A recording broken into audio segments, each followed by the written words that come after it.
Rusya'nın Ural Dağları'nın derinliklerinde, yerli Mansi halkının Ölüler Dağı anlamına gelen Kolat Cycle adını verdiği bir zirvenin yakınlarında Rüzgar bir hikaye anlatıyor. Bu 60 yılı aşkın süredir tarihçileri, bilim insanlarını ve komplo teorisyenlerini şaşırtan bir gizemin hikayesi. Karların içine dalan ve bir daha geri dönmeyen 9 deneyimli dağcının hikayesi. Bu sadece ters giden bir doğa yürüyüşü hikayesi değil. Bu, buz ve spekülasyonla örtülü, gizemle dolu, çözülememiş bir vaka. Bu, Dyatlov Geçidi olayının hikayesi. Hikaye 1959 kışında başlıyor. Sovyetler Birliği Soğuk Savaş'ın doruk noktasındaydı. Ama Ural Politeknik Enstitüsü'nden bir grup öğrenci için siyaset pek üzerinde düşündükleri bir şey değildi. Onların ilgilendiği şey maceraydı. Karizmatik ve deneyimli bir dağcı olan 23 yaşındaki Igor Dyatlov ve onun önderliğindeki 9 kişilik ekip, 8 erkek ve 2 kadın, Kuzey Urallar'da 16 gün sürecek zorlu bir kayak ve dağcılık seferine çıktılar.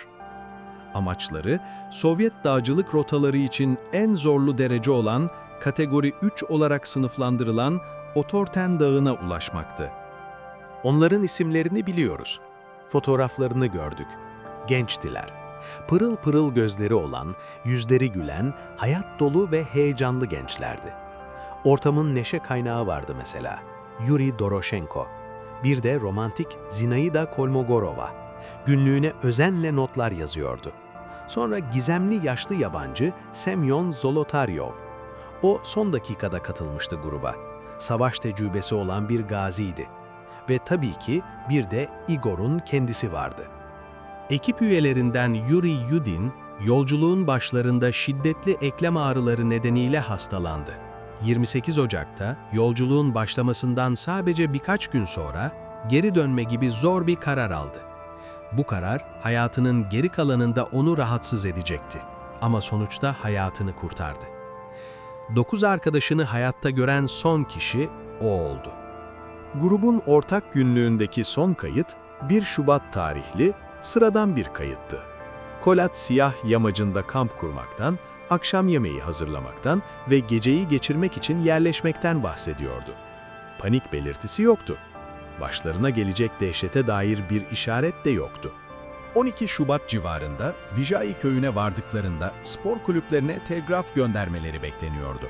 Haber gelmeyince başlangıçta kimse endişelenmedi. Gecikmelere sıklıkla rastlanabiliyordu. Ancak günler bir haftaya dönüşünce önce kaygı, sonra alarm durumu başladı. 20 Şubat'ta öğrencilerden ve öğretmenlerden oluşan ilk gönüllü arama ekipleri görevlendirildi. 26 Şubat'ta ise onları buldular. Sonunda çadırı bulmuşlardı. Dağ yamacındaydı. Ama alışılmış bir kampa benzemiyordu. Yarı çökmüş, kar altında kalmış, sessizliğe gömülmüştü. Ancak asıl ürperti veren şey çadırın kendisiydi. Kanvas kumaş içeriden kesilmişti. Uzun, düzensiz yırtıklar sanki birileri çaresizlik içinde duvarları parçalamış gibiydi. Arama ekipleri içeri baktıklarında gördükleri manzara tüyler ürperticiydi. Botlar oradaydı. Paltolar, malzemeler, hatta kayakçıların kameraları. Hepsi duruyordu. Sanki sahipleri bir anda ortadan kaybolmuştu. Öyle bir aceleyle kaçmışlardı ki, acımasız bir Arktik gecesinde hayatta kalmak için ihtiyaç duydukları her şeyi geride bırakmışlardı. Arama yapanların gözleri çadırdan uzaklaşan ayak izlerine takıldı. Çıplak ayaklardan kalan izler, çoraplardan, tek bir bottan, her biri farklı bir panik öyküsü anlatıyordu. Kimi topallamış, kimi koşmuş, kimi düşe kalka ilerlemişti. Ve tüm bu izler tek bir yöne işaret ediyordu. Yamacın aşağısına, aşağıdaki ormanın derinliklerine doğru. Sanki dağın kendisi onları kovalamış, kaçacak tek yer orası kalmış gibi. Yaklaşık 1,5 kilometre uzaklıkta büyük bir sedir ağacının altında ilk korkunç keşfi yaptılar. Yuri Doroshenko ve Yuri Krivonishenko. Ayakları çıplaktı. Sadece iç çamaşırlarıyla kalmışlardı. Eksik olan her giysi parçası soğuğa karşı kaybettikleri bir savaştı. Yakınlarda küçük bir ateşin kalıntıları vardı. Görünüşe göre ısınmak için çaresizce çabalamışlardı. Ama bu çaba yeterli olmamıştı. Sedir ağacıyla çadır arsında yapılan aramada 3 ceset daha bulundu. Grubun lideri Igor Dyatlov, Zinaida Kolmogorov ve Rustem Slobodin. Cesetler çadıra doğru sürünmeye çalıştıklarını düşündüren pozisyonlarda yatıyordu. Sanki son anlarında o kesik çadıra ulaşmayı ummuşlardı. Belki de bir anlığına çadıra ulaşıp hayatta kalabilmeyi hayal etmişlerdi. Ama ulaşamadılar. Hipotermi onları birer birer uyuttu ve bu uykudan hiçbiri uyanmadı. Bu 5 cesedin bulunması hiçbir soruya yanıt olmadı. Tam tersine sadece gizemi daha da derinleştirdi.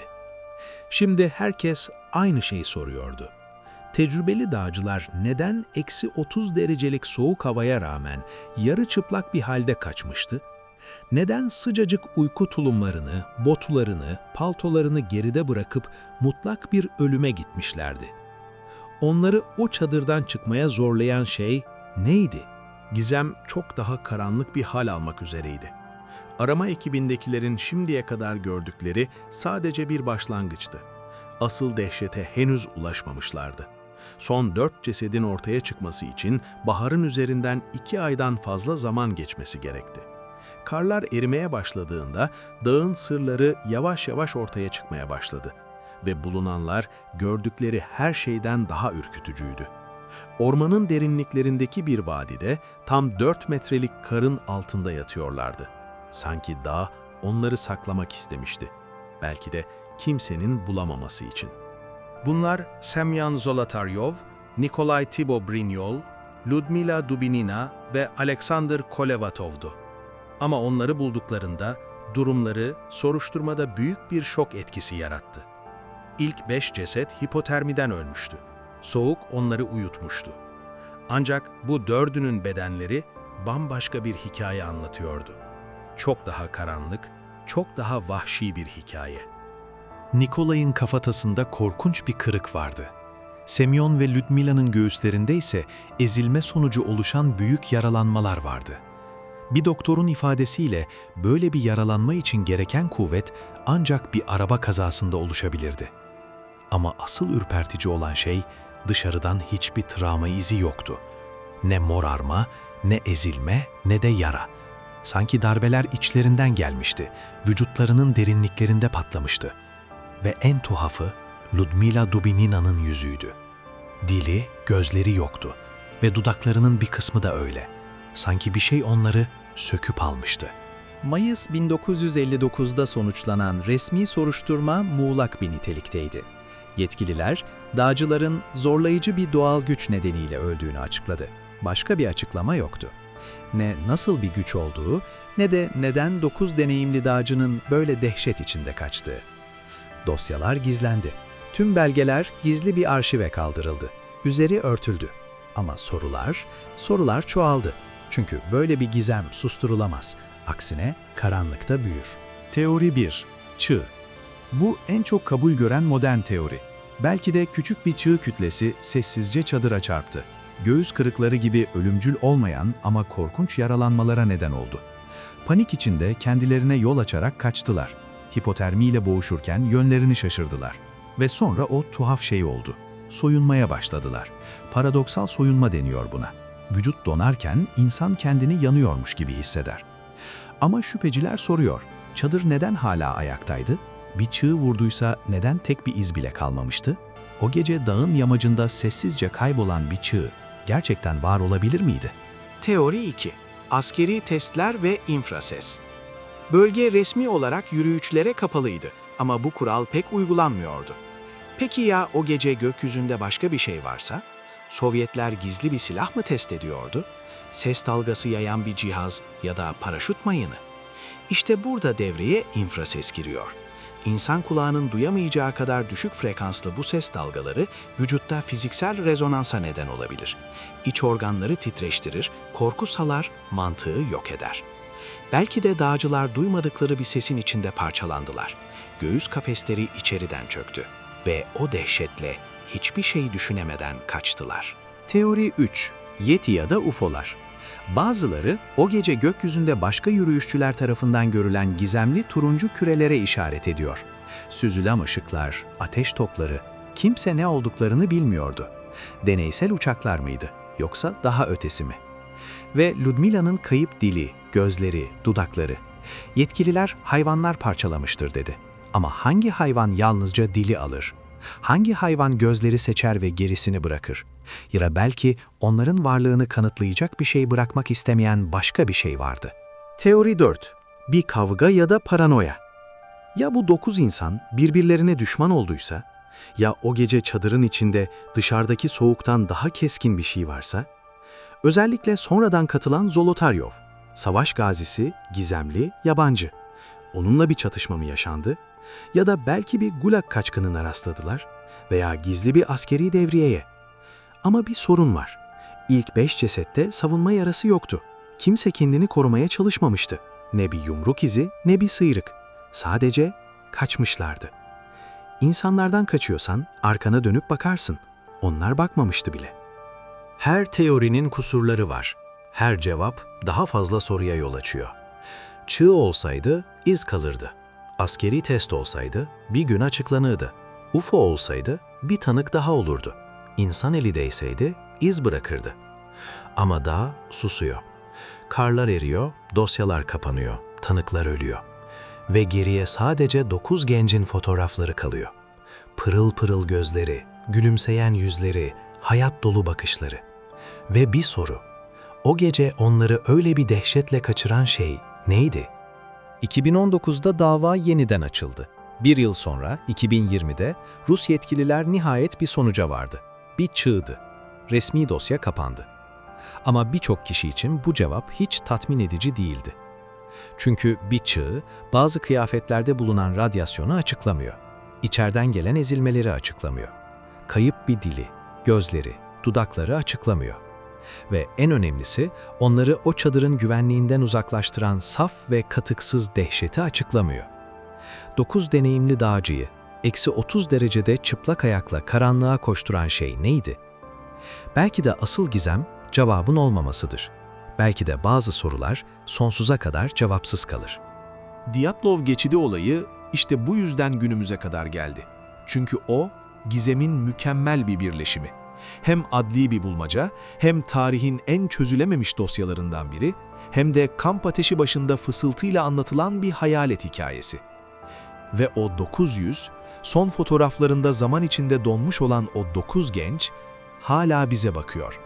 Pırıl pırıl gözleriyle, gülümseyen dudaklarıyla, hayat dolu bakışlarıyla. Bizden bir cevap bulmamızı istiyorlar. Ama belki de onların asıl istediği unutulmamak. Ve biz onları unutmadık. Hala soruyoruz, hala arıyoruz, hala anlamaya çalışıyoruz. Bilmiyorum. Ve belki de kimse gerçekten bilmiyor. Doğal olayların trajik bir birleşimi olabilir. Dağlar acımasızdır. Rüzgar, soğuk ve kar en deneyimli dağcıyı bile yanıltabilir. Belki de küçük bir çığ, bir anlık panik ve ardından gelen hipotermi. Hepsi bu. Ama sonra o yaralanmalar var. İçeriden gelen ezilmeler, kayıp bir dil, gözler, dudaklar ve bazı kıyafetlerdeki radyasyon. Sovyet devletinin mezara götürdüğü bir sır da olabilir.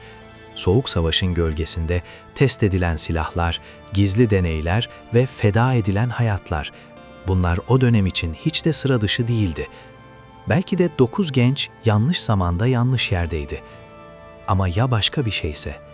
Ya hala anlayamadığımız, açıklayamadığımız bir şey varsa? İnsan aklının sınırlarını zorlayan, bilimin henüz cevap veremediği bir şey. Belki de Dyatlov geçidinin gizemi tam da bu yüzden hala yaşıyor. Çünkü her cevap yeni bir soru doğuruyor. Çünkü o 9 gencin gözlerine her baktığımızda kendi korkularımızı, kendi merakımızı, kendi ölümlülüğümüzü görüyoruz. Ve belki de bazı gizemler çözülmek için değil, sadece hatırlanmak için vardır. Kolatsyah'ta rüzgar hala esiyor. Aynı rüzgar. O gece 9 gencin yüzünü yalayan, çadırın kanvasını titreştiren, izleri karla örten rüzgar. Hala orada. hala anlatıyor. Ama kimse onu tam olarak duyamıyor. Çünkü onun dilinde cevaplar yok. Sadece fısıltılar var. Ve gizem hala çözülmüş değil. Belki de hiç çözülmeyecek. Belki de o 9 çift göz sonsuza kadar karların arasından bize bakmaya devam edecek. Biz de sonsuza kadar soracağız. Ama belki de mesele cevabı bulmak değil, onları hatırlamaktır. Rüzgar esiyor, dağ duruyor ve onlar hala orada. Bu videoyu izlediğiniz için teşekkürler. Dyatlov geçidinin gizemi hala çözülmüş değil. Belki de hiç çözülmeyecek. Ama unutmayın, bazı sorular cevaplarından daha değerlidir. Kanala abone olmayı, yorumlara bu gizem hakkında ne düşündüğünüzü yazmayı unutmayın. Bir sonraki videoda görüşmek üzere.